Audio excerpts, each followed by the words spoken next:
Are you interested in being Chinese?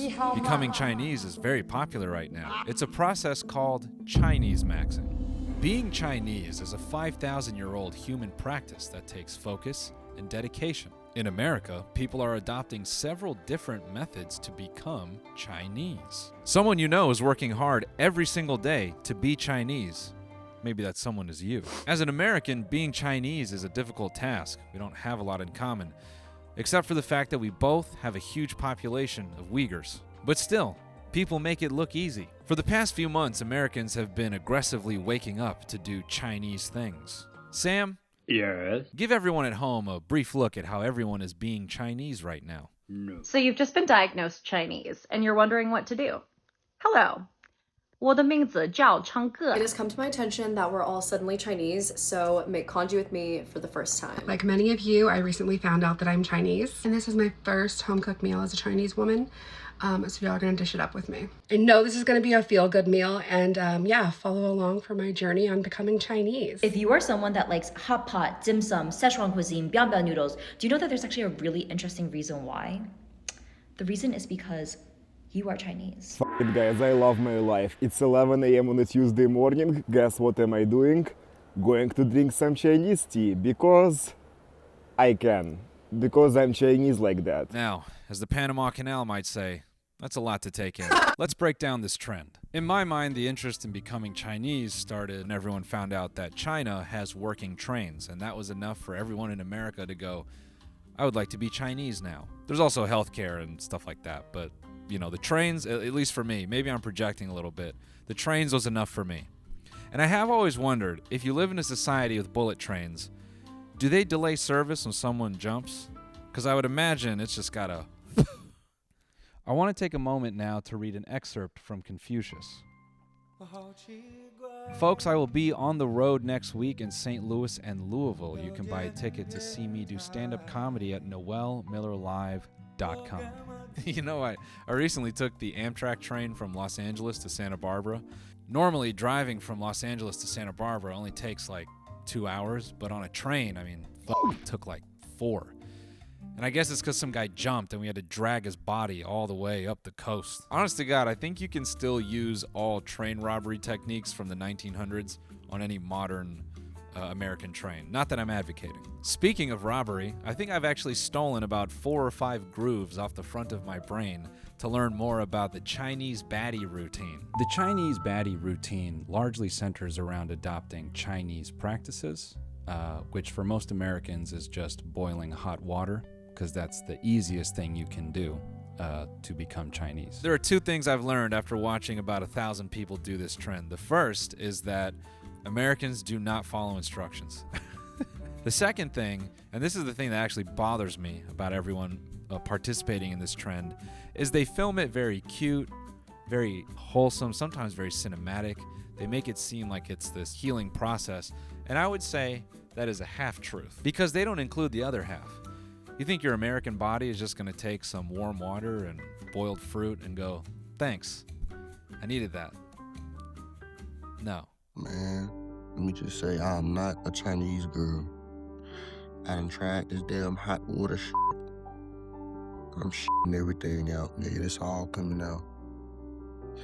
I just wanted to experiment. I just wanted to try something. Now, me personally, I haven't participated in this trend because I know if I drink this tea, I will start speaking Mandarin on the toilet. You will see fluent Cantonese coming out of this face if I drink anything with the power that is demonstrated in that hot water. The other big Chinese activity that people have been getting into is Qigong, which is a comprehensive system that teaches individuals methods to preserve their vital energy, cultivate it through specific practices, and then consciously lead and direct this energy within the body to maintain health, balance, and vitality. And lucky for us, this practice was created 4,000 years ago so we could put it on TikTok. Isn't that cool? I'd like to say something offensive. I don't like when Americans do Qigong. I've watched several tutorials, and when I watch a Chinese person instruct me on how to do Qigong, there's a sense of peace I feel. I find the Chinese gaze to have a bit of wisdom to it. I feel as though I'm being guided towards a sort of harmony. When I see an American do it, their eyes are so fucking open. It has this like Egyptian sarcophagus feel to it. It's that Miley Cyrus meme trying to teach me about lymphatic drainage, and I don't like it. So if you're an American teaching Qigong, please wear sunglasses. Now, there's a bit of a off-beaten path that I took in this whole I'm in my Chinese era trend, which was Chinese methods for skincare.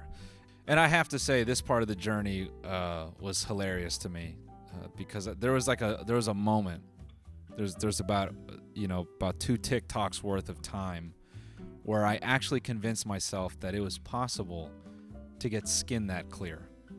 You know, I would compare this to, those carpet cleaning videos? You know that guy who like goes into like a gamer's house and he somehow blasts away like 35 years of mistakes just out of the carpet. He just makes it as though this person wasn't rotting there for several decades. I think that's what I imagine would happen to my skin if I participated in one of these skincare methods. But then I had to bring myself back to reality and just understand that that wasn't going to happen. Another huge revelation for Americans in all this is the Chinese breakfast, which has the unique quality of actually fucking eating something.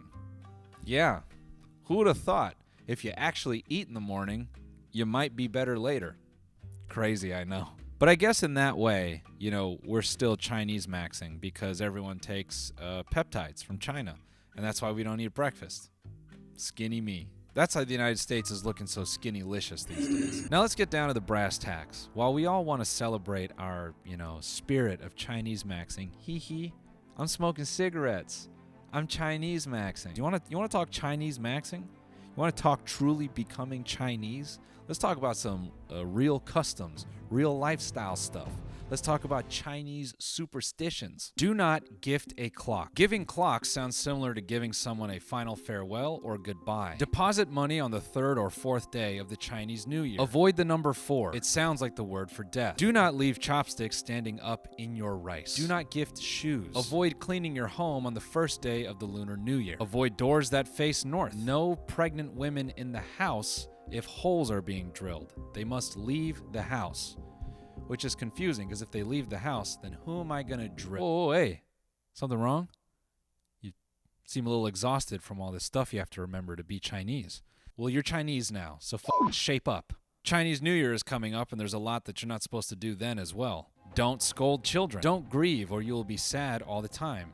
Do not get your hair cut. It is considered a curse on your uncle. Well, in that case, maybe I will get a haircut. Avoid taking medicine. Don't wash clothes. Needlework should not be done. Don't use scissors or knives. Just memorizing all of this, the only possible way to effectively be Chinese is to be Chinese. But even if being Chinese is difficult, that hasn't stopped us from Chinesemaxxing for hundreds of years. And if you don't believe me, let's first look at modern culture. Every single Chipotle that you've been to used to be a dojo where one of your great uncles actually used to teach karate. All because of big bad Bruce Lee. All over America are sets of nunchucks, stores with samurai swords and long gray ponytails, all inspired by Bruce Lee's Chinese heritage. They used to say anything about Bruce Lee back in the day. I remember people would just make stuff up. Man, Bruce Lee slapped some guy in the back of the neck and killed him, and the guy in front of him. Think about the amount of Chinese tattoos, bad Chinese tattoos that have happened over the last even 20 years. That should have been part of the census. What is your race, and do you have any bad Chinese tattoos? There were guys walking around in sleeveless t-shirts for multiple presidential cycles with some fucking bullshit on their arm. Still, these are just Chinese things. Sometimes being Chinese isn't a choice.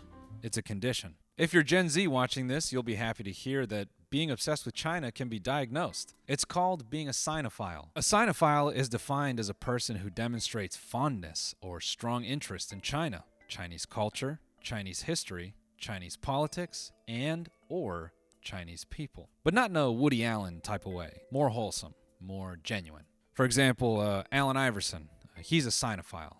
Allen loves China. You could also say, if you have a non-Asian friend that has a mentally incompetent level of interest in raves and music festivals, then they might be a sinophile. And since I'm playing doctor, let's talk about traditional Chinese medicine.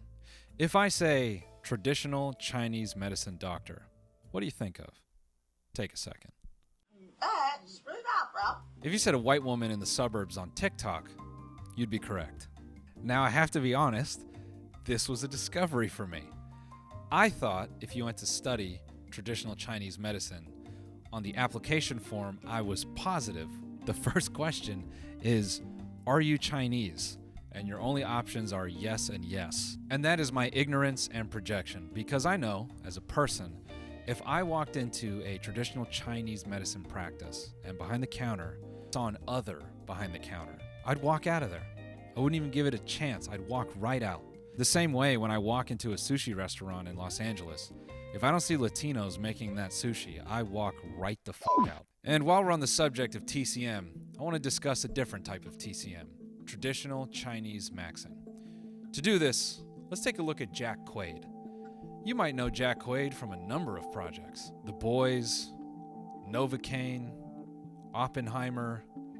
And I know what you're thinking, Noel, Oppenheimer was the Japanese. And I know. I'm not bringing it up for that reason. Take a look at Jack. He seems like an ordinary Hollywood actor, right?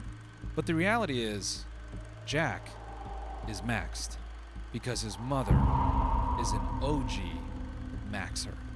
In 2006, Meg Ryan one-upped everyone on TikTok and adopted a Chinese child. Unlike her Hollywood counterparts itching to get their hands on Asian children's foreskin, Meg Ryan simply wanted to make her family structurally Chinese. Making your family functionally Chinese is one way to Chinese max, but sometimes people want to Chinese max spiritually.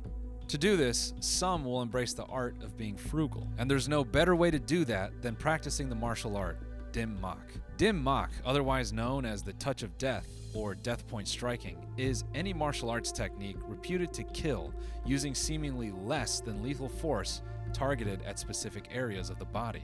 Dim Mak is depicted as a secret body of knowledge with techniques that attack pressure points and meridians, said to incapacitate or sometimes cause immediate or even delayed death to an opponent. For this reason, lesbians are forbidden from training Dim Mak, as they are known to use their fingertips. Dim Mak's reputation is so strong that some people believed Bruce Lee died from a delayed reaction to a Dim Mak strike. And this is hands down the most frugal way to kill somebody. No cleanup, no mess, no gun, no drama, no public space. Just entering a pin code on somebody's chest. Just 44444. Night night. Now earlier when I said we've been Chinesemaxxing for hundreds of years, when you get to the core of Chinesemaxxing, its raw and pure essence in American society, you can look really deep. You can go all the way to the beginning. Because you can start with Ben Franklin. Ben Franklin is alleged to have been inspired by Confucius to some degree. Even the Boston Tea Party. Every single crate of tea that was being thrown over the side, all that was imported from China, which was predictive of modern American culture. The long tradition of white guys fighting each other in Boston for high-value Asian box. Now here's what I find, amusing in all this. Americans constantly need a way to have the same thing repackaged and rebranded and resold to them, every 6 months. They can't just look at it like getting up early and taking care of your body. It always has to be a method or a practice from somewhere else, because we always have to be buying something. And some people find this trend of I'm in my Chinese era a bit offensive, because they look at it as performative and maybe it's like a commodifying of your ethnicity. And, that is the American way, making your race purchasable.